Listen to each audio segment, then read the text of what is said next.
রাজ্যে বিজেপি বলছে ১০০-র বেশি আসন টার্গেট করে এবার তারা ভোটে লড়বেন, অর্থাৎ ১০০-র বেশি আসন জিতবে। আর এই ১০০-র বেশি আসন যদি বিজেপিকে জিততে হয় তাহলে সেই তালিকাভুক্ত আছে হাবড়া। ২০২১ সালের বিধানসভা নির্বাচনে হাবড়ায় বিজেপি প্রায় ৪,০০০-এর কাছাকাছি ভোটে হেরেছিল প্রাক্তন খাদ্যমন্ত্রী, প্রাক্তন বনমন্ত্রী জ্যোতিপ্রিয় মল্লিকের কাছে। আর এই কেন্দ্রে জিততে বিজেপি চেয়েছিল স্থানীয় কাউকে প্রার্থী করা হোক, অর্থাৎ ভূমিপুত্রকে।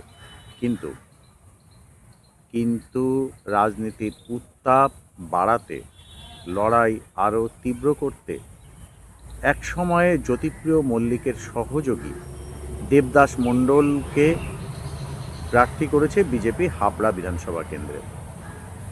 জ্যোতিপ্রিয় মল্লিক যেমন হাবড়ার ভূমিপুত্র নন, ঠিক তেমনিভাবে দেবদাস মণ্ডলও হাবড়ার ভূমিপুত্র নন। জ্যোতিপ্রিয় মল্লিক সল্টলেকের বাসিন্দা বর্তমানের, আর দেবদাস মণ্ডলের বাড়ি বনগাঁয়। এই হাবড়া যে বিজেপি এবং তৃণমূলের মধ্যে লড়াই, সেই লড়াইয়ের দুজন প্রার্থী বহিরাগত, ফলে এখানে ওই ভূমিপুত্র বনাম বহিরাগত হচ্ছে না লড়াইয়ে। রেশন বন্টন কেলেঙ্কারিতে জ্যোতিপ্রিয় মল্লিক কিন্তু গ্রেপ্তার হয়েছিলেন, পরে তিনি জামিন নিয়ে মুক্ত হন। বর্তমানে তিনি আবার ভোটে লড়ছেন এবং এই জ্যোতিপ্রিয় মল্লিক নিজে চেয়েছিলেন হাবড়ায় তিনি যাতে না লড়েন, দলকে জানিয়েছিলেন, এমনটা সূত্রের খবর। ভোটের নির্ঘণ্ট ঘোষণার আগে, প্রার্থী ঘোষণার আগে জ্যোতিপ্রিয় মল্লিক নিজেও হাবড়ায় একটি অনুষ্ঠানে বলেছিলেন সময়ের নিয়মে এবার তিনি হাবড়ায় প্রার্থী হবেন না, তবে তিনি হাবড়ার পাশে থাকবেন। এরপর দেখা গেল প্রার্থী ঘোষণা হতেই জ্যোতিপ্রিয় মল্লিক হাবড়ায় প্রার্থী হয়েছেন। তারপরে বনগাঁর সাংসদ শান্তনু ঠাকুর তিনি চলে যান দিল্লিতে, কেন্দ্রীয় নেতৃত্বকে বোঝান এই আসনে জয় কোন কোন অঙ্কে সম্ভব। কারণ জ্যোতিপ্রিয় মল্লিকের বিরুদ্ধে গলা ফাটিয়ে যদি কেউ বলতে পারেন তবে সেটা দেবদাস মণ্ডল বলতে পারবেন। আর সে কারণেই দেবদাস মণ্ডলকে বিজেপি প্রার্থী করেছে। দেবদাস মণ্ডল হাবড়ায় প্রার্থী হয়ে ঢুকে শুরুতেই বললেন চোর মুক্ত হাবড়া করতে চাই, কারণ নাম তিনি বলেননি, উচ্চারণ করেননি। তার আগে অবশ্য এই জ্যোতিপ্রিয় মল্লিককে অনেক রকম কুকথার শিকার হতে হবে, এমনকি অনেকে করেছেনও।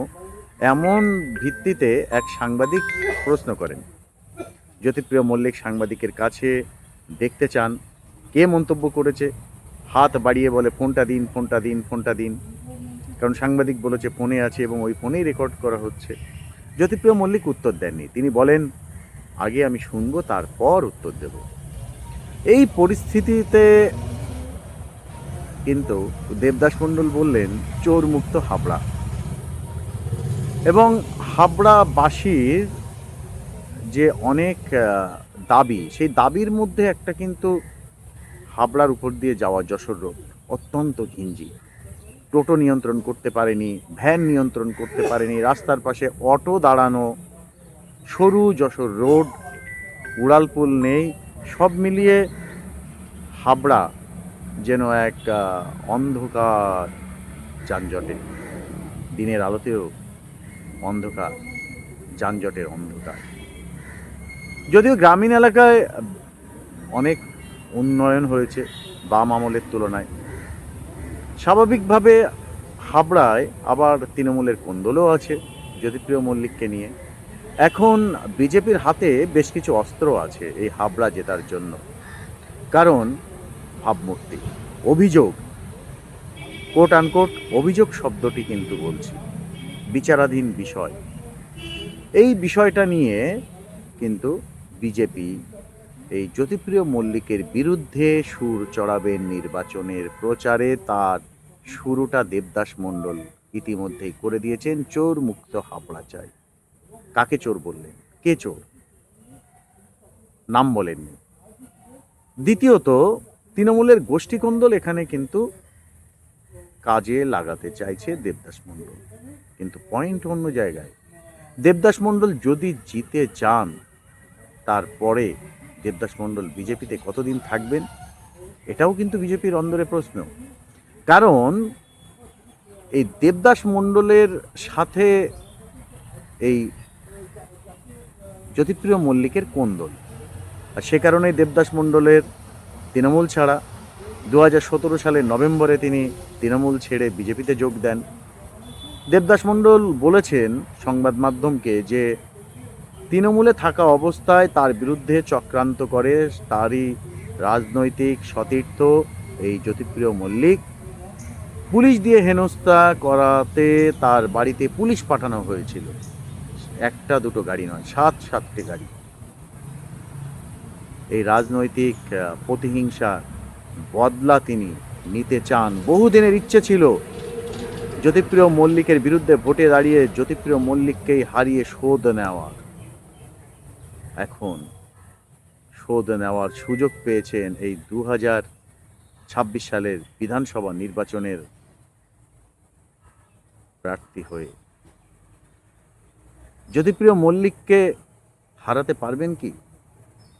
তৃণমূলের অন্দরে দুটো মত আছে। একটা মত বলছেন জ্যোতিপ্রিয় মল্লিক আসলে দক্ষ সাংগঠনিক একজন ব্যক্তি, কি করে ভোট করাতে হয় তা তিনি খুব ভালো জানেন, কি করে ভোটে জিততে হয় তাও তিনি খুব ভালো করে জানেন, ভোট মেশিনারি কিভাবে ব্যবহার করতে হয় গণনা কেন্দ্রে সেটাও তিনি খুব ভালো করে জানেন। বিজেপির কি সেই শক্তি আছে, সেটা বিজেপিকেই প্রমাণ দিতে হবে। এখন এই ভোট মেশিনারি যদি জ্যোতিপ্রিয় মল্লিকের হয়ে বিজেপিকে সঙ্গ দেয়, তাহলে খেলা ঘুরে যাবে। অপর একটি অংশ বলছে ভোটারদের ভোট তো পেতে হবে। গতবার অর্থাৎ 2021 সালে যখন বিধানসভা নির্বাচন হয়েছিল, তখন জ্যোতিপ্রিয় মল্লিকের বিরুদ্ধে এখন যে অভিযোগ আছে, জ্যোতিপ্রিয় মল্লিকের বিরুদ্ধে এখন যে বিষয়গুলো নিয়ে বিরোধীরা ভোটের প্রচারে চিৎকার করবেন, 21 সালে সেগুলো ছিল না। তারপরও জিততে হয়েছিল তাকে মাত্র 4000-এর কাছাকাছি ভোটে। 2026-এর প্রেক্ষাপট সম্পূর্ণ ভিন্ন। সাথে আছে এসআইআরে নাম বাদ গিয়েছে মৃত ভোটাররা। মৃতরা এবার আর ভোট দিতে পারবেন না, না স্বর্গ থেকে আর মর্তে এসে ভোট বাক্সে তারা ঢুকতে পারবেন না। তাহলে শুধু তাই নয়, ওই বিবেচনাধীন সেখান থেকেও কিন্তু অনেক বাদ যেতে পারে আশঙ্কা করছেন। মৃতদের নাম ভোটার তালিকা বাদ দেওয়ার পরও ডিলিট হয়েছে। এই ভোটাররা শুধু যে বিজেপির তা তো নয়, তৃণমূলেরও আছে। এই ভোট ছাড়া তৃণমূলের পক্ষে জেতা অনেক কঠিন।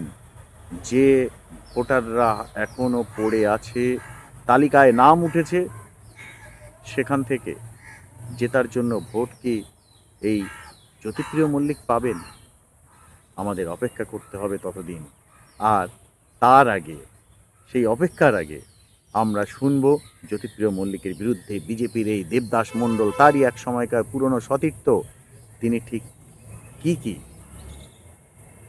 বলেন, তার আস্তিনে কোন কোন তাস লুকিয়ে আছে যেগুলো তিনি বলবেন, তার কাছে থাকা ঝাঁপি থেকে কি সাপ তিনি বার করবেন। না, জ্যোতিপ্রিয় মল্লিক কিন্তু বিরোধীদের এখনো পর্যন্ত কোনো রকম কোনো আক্রমণ করেননি, অত্যন্ত সংযত। এই জ্যোতিপ্রিয় মল্লিককে আমি 2007 সাল থেকে চিনি, দেখেছি বামেদের বিরুদ্ধে তিনি কিভাবে শাসনে ঢুকে লড়াই করেছেন, জীবন বাজি রেখে, হাতের মুঠোয় জীবন নিয়ে। সেই জ্যোতিপ্রিয় মল্লিক 2011 সালে তিনি তৃণমূলের যখন বাংলায় শাসন ক্ষমতায় আসে, তিনি জেতেন। তারপর থেকে তিনি একাধিকবার কিন্তু নানা রকম মন্তব্য করে সংবাদ শিরোনামে এসেছেন। সিপিএমের সাথে বসে চা খাবেন না, আত্মীয়তা করবেন না, মাথা পচে গেছে, জিভ ছিঁড়ে নেওয়া হবে, হরেক রকম মন্তব্য করে তিনি সংবাদ শিরোনামে এসেছিলেন। সেই জ্যোতিপ্রিয় মল্লিক এখন আর সেদিনের জ্যোতিপ্রিয় মল্লিক নেই। মানুষ সেই পুরনো জ্যোতিপ্রিয় মল্লিককে কি 2026 সালে দেখতে পাবে? আমরা কি দেখতে পাবো? আমরা কি দেখাতে পারবো? বলতে পারবো এভাবে জ্যোতিপ্রিয় মল্লিক ফিরলেন পুরনো ফর্মে, পুরনো মেজাজে? ফল ঘোষণার আগে, ভোট দেওয়ার দিনের আগে পর্যন্ত আমাদের এসবগুলো অপেক্ষা করতে হবে দেখার জন্য, শোনার জন্য কে কি বলছে, ঠিক কিনা? আর হ্যাঁ, আপনারাই বলুন না কি হতে চলেছে হাবড়া বিধানসভা কেন্দ্রে, পাল্লা ভারী কার দিকে?